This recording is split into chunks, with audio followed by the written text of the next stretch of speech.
So the trailer for Joker Foile A Deux just dropped. This is the sequel to the 2019 Todd Phillips film that was simply titled Joker. It sees Joaquin Phoenix playing Arthur Fleck, who would later become the Joker, as he lives in this society that just ends up being too much for him and he goes batshit crazy by the end of the movie. Nobody really ever thought that this movie was going to get a sequel, but it was announced, I think sometime last year early, that October 4th of 2024, the Joker sequel, Foile A Deux, would be coming, and that Lady Gaga was now entering the cast as an, at the time, unknown role, and then we later found out that that role was as Harley Quinn or Harley Quinn for this film. And it has been criticized, and look, I think for the way the film is, Lady Gaga seems to be like a good fit here. And seeing her in the trailer and kind of getting an idea of what to expect from her, I feel like it could work.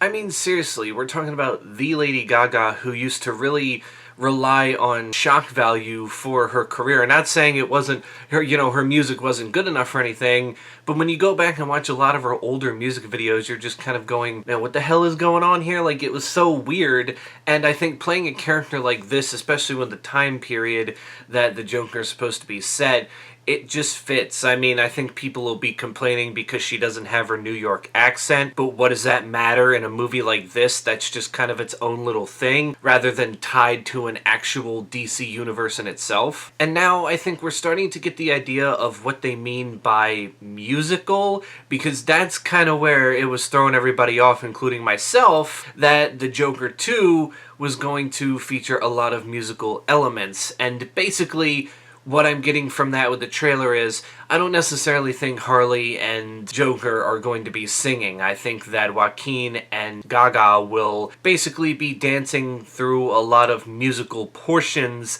in the movie, but not necessarily singing themselves. Although, I would not be opposed to hearing Lady Gaga sing because she's got one hell of a voice. It's really just one of those movies where I feel like you gotta see it to really find out how you feel. This isn't something you can just judge by the trailer. I mean, I remember people were very hesitant about the first movie, like, oh, how can you give Joker this backstory when he's never really had one, when most people started to realize, wait, if he's never had one, that means this could be very interesting, because who knows, maybe this can become like the proper backstory for the Joker. Now it hasn't, but I gotta say, I really liked the backstory that they gave him. Sure, giving him the name Arthur Fleck was a little weird, but you couldn't do like in the comics where it's like, oh, he's Joker. Like, that's just so cheesy that for the movie it would not have fit well at all. And I like the aspect too that he just went batshit insane while being in the real world, rather than,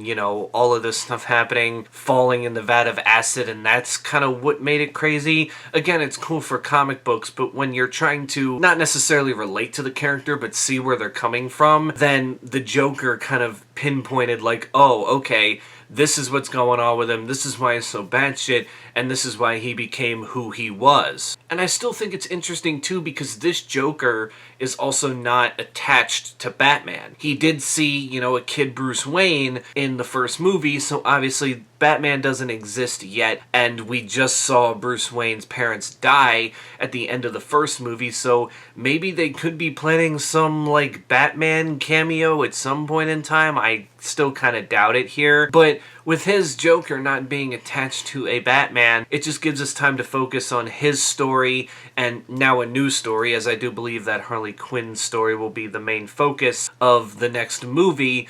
It's just going to be interesting to see where they take this, because now I'm looking too, and it looks like from the trailer that Harley Quinn might actually start out as a therapist who becomes kind of intrigued by the Joker, and then, kind of goes down the path that he took after she kind of spent time with him and fell for him and went crazy herself, which obviously is what happens in the comics, but I think we were led to believe that she was just an Arkham patient right away, but maybe that's not the case. Maybe we were just quick to kind of think what it was, and even in the trailer, there's still nothing that clears a whole bunch of stuff up. What the hell happened here? But I like the fact that we get to see, you know, what Joaquin Phoenix's Joker will be like this time around, and we kind of get a glimpse as to what Lady Gaga might bring as the Clown Prince of Crime's sidekick slash girlfriend, Harley Quinn, because Margot Robbie did a fantastic job as the character, but I've been wanting to see another live-action adaptation for a minute,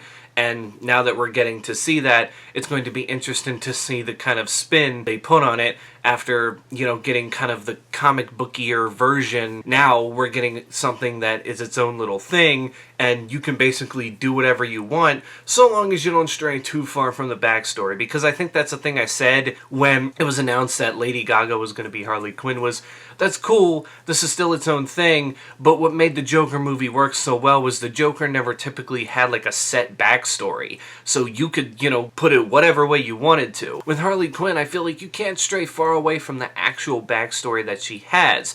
As long as you stick with it, and you still want to change just tiny things about it, I think that's okay, and I trust that Todd Phillips was able to put his own little spin on the Harley Quinn backstory, while also staying true to how it originally happened. I don't think there's going to be any doubt there, but again, we will see. Come October, we still got a bit before it comes out. I just thought it was interesting, you know, going in, watching the trailer. That's basically my thoughts on the Joker 2 trailer overall, and what it might end up entailing and what it might be. I'm really curious to see where you guys think this could go, and how well do you think this movie is going to do. Now, obviously, I don't know if it reaches $1 billion at the box office like the first movie, but who knows where they're going to take this, and my only worry is that it becomes one of those sequels that tries to do too much to make itself different from its counterpart, the first movie, that we just get an incoherent mess of nothing. But who knows, maybe it could be a pretty solid sequel that may live up to the expectations that we all expected. But until then, that's it for me. Stay safe out there, and I will catch you all in the next one.